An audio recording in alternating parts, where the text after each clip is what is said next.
So, si Jones TV gustong malaman kung ano ba ang resulta sa gawa natin. Ito dol. Dito ko nilagay ang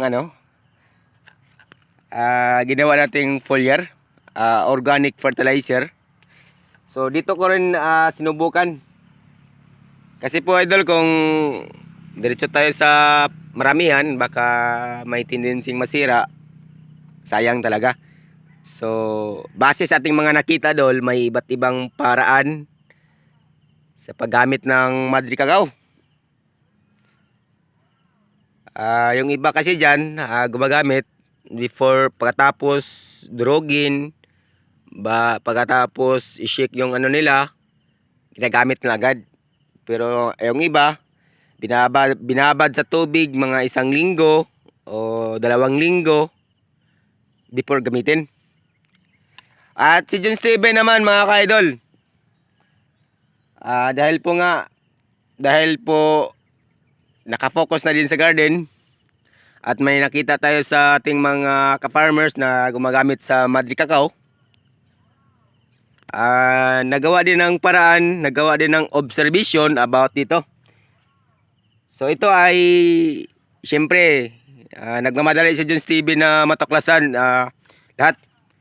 So sinubukan ko din ang 4 days. So gusto rin natin masubukan ang 1 linggo.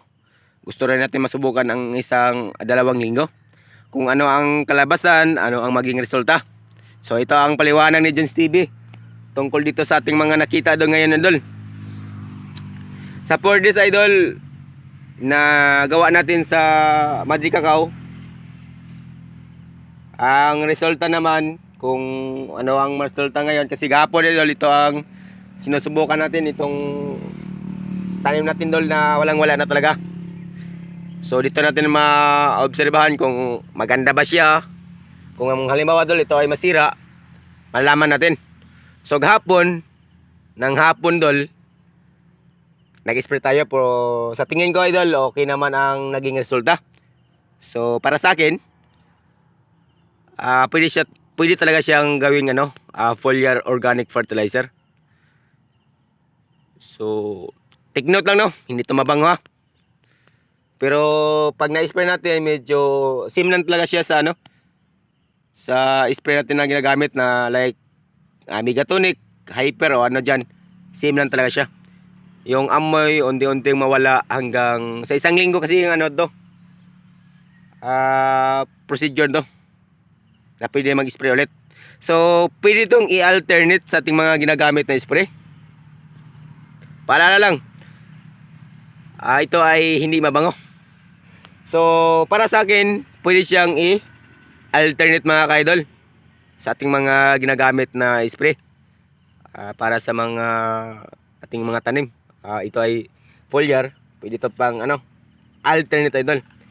So base sa akin yung nakita dol, ito may mga idea talaga kayo ano ang mas magandang gamitin. So ito idol, para sa akin maganda siya sa foliar. Okay siya.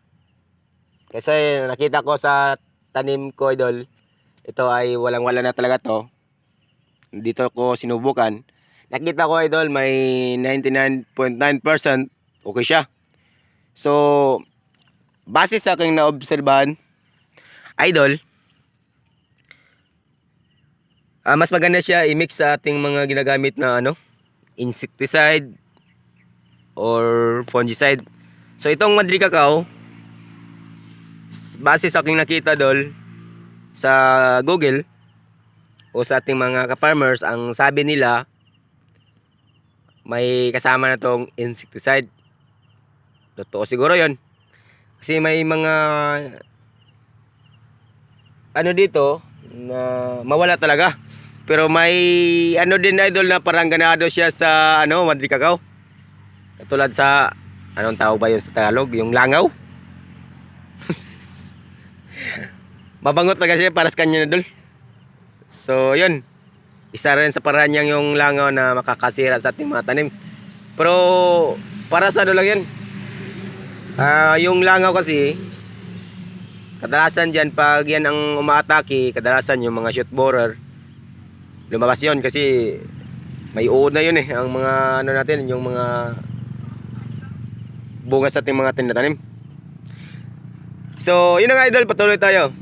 Ito, pwede itong mag-mix tayo ng ng insecticide o kaya fungicide katulad sa gold. Pwede yan. Kung anong timpla natin, pwede natin ilagay doon. Kumbaga, pwede natin i-alternate yun sa mga foliar natin na ginagamit. So ito dol, nagawa na talaga si John Stevie dito. So dito natin nilagay. Wala tayong ibang lagayin dol. So ito na. So pwede natin ito i-alternate sa ating mga ginagamit na foliar. O pwede natin itong i-mix. So sa ngayon idol, wala pa akong tamang timpla nito. Dahil po nag-observation pa lang ako. Pero sa tingin ko dol, sa timpla ko na ginagawa dol, okay naman. So ito dol, ito ang ano natin. So sa gawa ko guys dol na 2 litro, isang ganito. Sa tingin ko idol, okay naman. Isang ganito no. So what if kung 16 liter, kasi 2 litro yung ginagawa natin. What if kung 16 liter? So mabilang natin idol sa 2 litro, isang ganito. So siguro dol mga 1 litro dol na katumba sa 16 liter na tubig, ganun siguro no. Kasi ito talaga idol, susubukan natin dol kung ilang magawa dito sa isang 16 liter na tubig. Sa ngayon idol, wala pa tayong ibang tamang timpla. Dahil po nag-observation pa lang tayo. So ito ay nagawa ni John Stevie sa sa Madrid Cacao dol. Ito ay 4 days. Di po natin tinanggal yung dahon dol.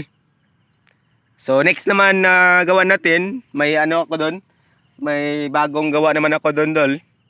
Subukan naman natin dol sa 1 linggo kung ano man ang maging resulta, kung hindi ba siya masisira yung dahon sa ating mga tinatanim.